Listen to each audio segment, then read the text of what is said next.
सभी शिक्षक साथियों को मेरा नमस्कार। पहले तो आप सभी को शुभकामनाएं कि आपके 3 वर्ष KVS में हो चुके हैं और अब आप LDCE के अंतर्गत PGT के लिए फॉर्म भर चुके होंगे। और सबसे पहले हमें PGT हिंदी का जो सिलेबस है उसको जानना होगा। ठीक है, तो चलिए जानते हैं PGT हिंदी के लिए जो सिलेबस है वो क्या है। तो स्नातकोत्तर शिक्षक हिंदी हेतु विषय विशेष पाठ्यक्रम। ठीक है, तो इस विषय विशेष पाठ्यक्रम को मैं बताऊंगा। अगर आप चैनल पर नए हैं तो चैनल को सब्सक्राइब कर लें और PGT हिंदी से संबंधित सभी वीडियोस हम लोग देखेंगे और तैयारी करेंगे सब मिल कर के, और अच्छे से तैयारी करेंगे ताकि हम PGT हेतु नामांकित हो सकें। तो चलिए शुरू करते हैं। मैं आपको बता दूं, पाठ्य पुस्तक आरोह 1 जो कि कक्षा एकादश की पाठ्यक्रम की पुस्तक है, NCERT नई दिल्ली द्वारा प्रकाशित है। इसका गद्य खंड है और काव्य खंड है। गद्य और काव्य खंड है। ठीक है, गद्य खंड में देखिए, प्रेमचंद नमक का दरोगा, कृष्णा सोबती मियाँ नसीरुद्दीन, सत्यजीत राय अपू के साथ 2.5 साल, बाल मुकुंद गुप्त विदाई संभाषण, शेखर जोशी का गलता लोहा, कृष्णनाथ का स्पीति में बारिश, मन्नू भंडारी का रजनी, कृष्णचंद्र का जामुन का पेड़ और जवाहरलाल नेहरू जी की भारत माता, और सैयद हैदर रज़ा आत्मा का ताप। ये गद्य खंड है जो एकादश कक्षा का है। 11वीं कक्षा में आप देखते हैं वहाँ की हिंदी में ये सब कुछ है, आप लोग पढ़ा चुके हैं। अब उसके बाद काव्य खंड। काव्य खंड में क्या है कि कबीर जी के कुछ कविताएं मान लो या दोहा खंड उन्हें मान लो, वो कुछ इस तरह से है कि हम तो एक एक करी जाना और संतो देखत जग बहुराना। उस तरह से मीरा, मेरे तो गिरधर गोपाल दूसरो ना कोई, पग घुंघरू भांदी मीरा नाची, राम ने नरेश त्रिपाठी का पथिक, सुमित्रानंदन पंत का वे आँखें, और भवानी प्रसाद मिश्र का घर की याद, त्रिलोचन चंपा काले काले अक्षर नहीं चिंती, दुष्यंत कुमार की गज़ल, और अकम महादेवी, हे भूख मत मचल, हे मेरे जूही के फूल जैसे ईश्वर, अवतार सिंह पाश का सबसे खतरनाक, और निर्मला पुतुल आओ मिलकर बचाएं। तो ये काव्य खंड है। और साथ में कक्षा एकादश की सहायक पाठ्यपुस्तक है जिसका नाम है वितान भाग 1। ठीक है, ध्यान रखना, वितान भाग 1, और NCERT नई दिल्ली द्वारा ये प्रकाशित है।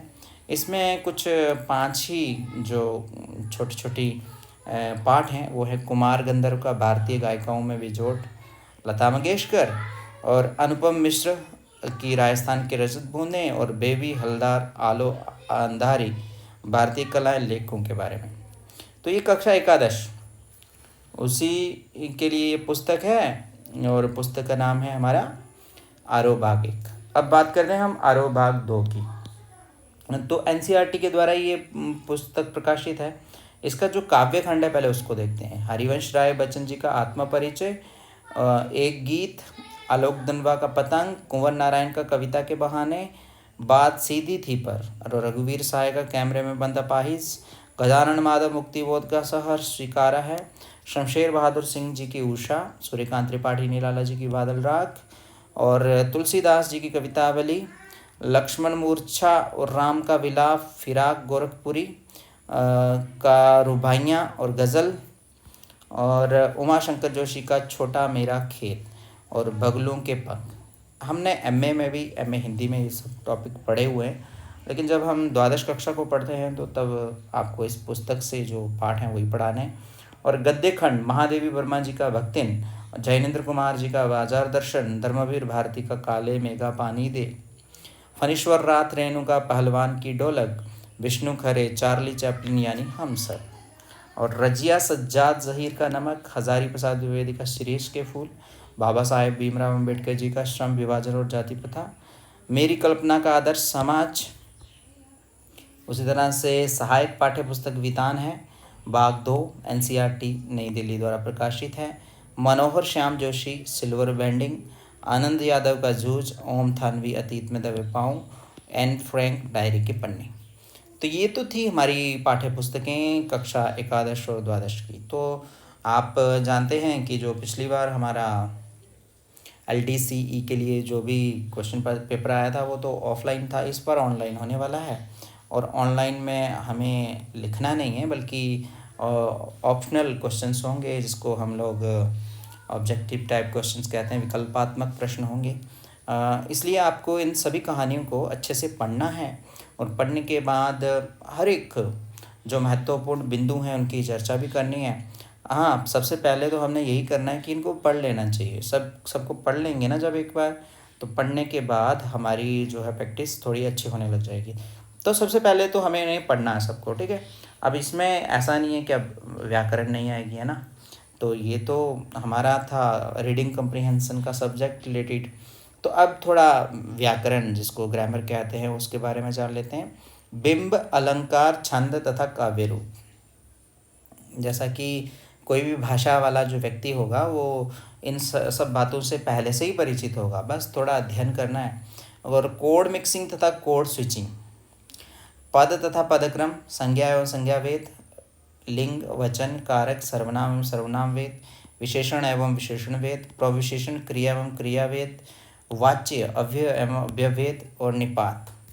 ठीक है, ये पद तथा पदक्रम में आता है। अब उसके बाद शब्द भंडार और शब्द निर्माण, शब्दों का वर्गीकरण, स्रोत, उत्पत्ति या इतिहास के आधार पर, तत्सम, तद्भव, देशज, आगत, विदेशज और रचना के आधार पर। आप अपना मोबाइल लैंडस्केप रखेंगे तो आपको बड़ा बड़ा दिखेगा थोड़ा, है ना। रचना के आधार पर मूल या रूढ़ शब्द, व्युत्पन्न शब्द, यौगिक और योग रूढ़ शब्द। अर्थ के आधार पर पर्यायवाची, विलोमार्थी, एकार्थी, अनेकार्थी, श्रुतिसम, भिन्नार्थक शब्द। शब्द निर्माण, उपसर्ग, प्रत्यय, समास, युग्म शब्द, पुनरुक्त शब्द। जैसा कि हिंदी और संस्कृत वाले तो इस व्याकरण को पहले से ही जो है वो समझ कर पढ़ करके क्वेश्चन पेपर अच्छे से हल करके अभी टीजीटी हिंदी या संस्कृत के शिक्षक हैं, उनके लिए इतना मुश्किल नहीं होगा। अब एक बहुत महत्वपूर्ण और कुछ अलग सा टॉपिक है, वो है ये जो इस पाठ्यक्रम का तीसरा भाग है, अभिव्यक्ति और माध्यम। एनसीईआरटी नई दिल्ली द्वारा ये प्रकाशित है और इसमें कुछ है जनसंचार माध्यम और पत्रकारिता के विविध आयाम और विभिन्न माध्यमों के लिए लेखन, पत्रकारीय लेखन के विभिन्न रूप और लेखन प्रक्रिया, विशेष लेखन स्वरूप और प्रकार, कैसे बनती है कविता, नाटक लिखने का व्याकरण, कैसे लिखें कहानी, डायरी लिखने की कला। उसके बाद देखिए कथा पटकथा, कैसे करें कहानी का नाट्य रूपांतरण, कैसे बनता है रेडियो नाटक, नए और अप्रत्याशित विषयों पर लेखन, कार्यालयी लेखन और प्रक्रिया, स्वावृत्त लेखन और रोजगार संबंधी आवेदन पत्र, शब्दकोश, संदर्भ ग्रंथों की उपयोगी विधि और परिचय। ये सब महत्वपूर्ण विषय हैं और ये भी एकादश और द्वादश के लिए पढ़ने के लिए लगी हुई है पुस्तक। ठीक है, अब बढ़ते हैं थोड़ा सा आगे। हिंदी भाषा और अनुप्रयुक्त व्याकरण। हिंदी भाषा और अनुप्रयुक्त व्याकरण आप विशेष ध्यान दो। ये सब चीज़ें जो हैं पहले से ही महत्वपूर्ण हैं, हम बच्चों को भी ये सिखाते हैं, तो हमें तो आनी ही चाहिए। हिंदी भाषा क्या और उसकी व्याकरण, उसके बारे में वर्ण व्यवस्था, वर्ण, मात्रा, अक्षर, वर्ण क्या होते हैं, मात्राएं, अक्षर, इनके बारे में। फिर उसके बाद वर्तनी व्यवस्था, वर्ण स्तर पर, शब्द स्तर पर, वाक्य स्तर पर वर्तनी की सामान्य अशुद्धियाँ, संधि भेद, स्वर संधि, व्यंजन संधि, विसर्ग संधि, हिंदी की अपनी संधियाँ, व्यंजन संधि, विसर्ग संधि और स्वर संधि, ये तीन ही संधियाँ होती हैं, और हिंदी की जो अपनी संधियाँ उनके बारे में भी। शब्द भंडार और शब्द निर्माण, शब्दों का वर्गीकरण, स्रोत, उत्पत्ति या इतिहास के आधार पर, तत्सम, तद्भव, देशज, आगत, वदेशज, संकर, रचना के आधार पर मूल या रूढ़ शब्द, व्युत्पन्न शब्द, योगक, योग रूढ़, अर्थ के आधार पर पर्यायवाची, विलोमार्थी, एकार्थी, अनेकार्थी, श्रुतिसम, भिन्नार्थक शब्द, शब्द निर्माण, उपसर्ग, प्रत्यय, समास, युग्म शब्द, पुनरुक्त शब्द। तो ये कुछ शब्द भंडार और शब्द निर्माण से संबंधित था। अब बढ़ते हैं हम लोग पद व्यवस्था। शब्द और पद क्या होते हैं, ठीक है, इनके बारे में पढ़ेंगे। तो जैसे मैं यहाँ लिखता हूँ राम, ये तो शब्द है, और अगर मैं लिख देता हूँ रामः, और ये पद है। जब मैं ऐसे लिख देता हूँ राम की, ये भी पद है, क्योंकि यहाँ पर क्या है, व्याकरण है। यहाँ पर व्याकरण नहीं है, यहाँ पर व्याकरण नहीं होती, वो शब्द होता है, और यहाँ पर व्याकरण होती है, वो पद होता है। तो पद के भेद, संज्ञा एवं संज्ञा भेद, लिंग, वचन, कारक, सर्वनाम, सर्वनाम भेद, विशेषण एवं विशेषण भेद, प्रविशेषण, क्रिया एवं क्रियावेद, वाच्य, अव्यय एवं अव्ययवेद। ठीक है, सब जब आसानी से पढ़ेंगे हम लोग, ऐसी बात नहीं है, सब डिस्कस करेंगे। एक एक वीडियो आप देखिएगा तो आपको पता लगेगा। उसके बाद पद, परिचय, संज्ञा, सर्वनाम, विशेषण, क्रिया और अव्यय। वाक्य व्यवस्था, वाक्य के अंग, उद्देश्य और विधेय। वाक्य रचना, वाक्य के अनिवार्य तथा ऐच्छिक घटक, पदबंध और उपवाक्य। वाक्य के प्रकार, रचना के आधार पर, अर्थ के आधार पर वाक्य रचना की अशुद्धियाँ, वाक्य रूपांतरण, मुहावरे और लोकोक्तियाँ भी आएंगी।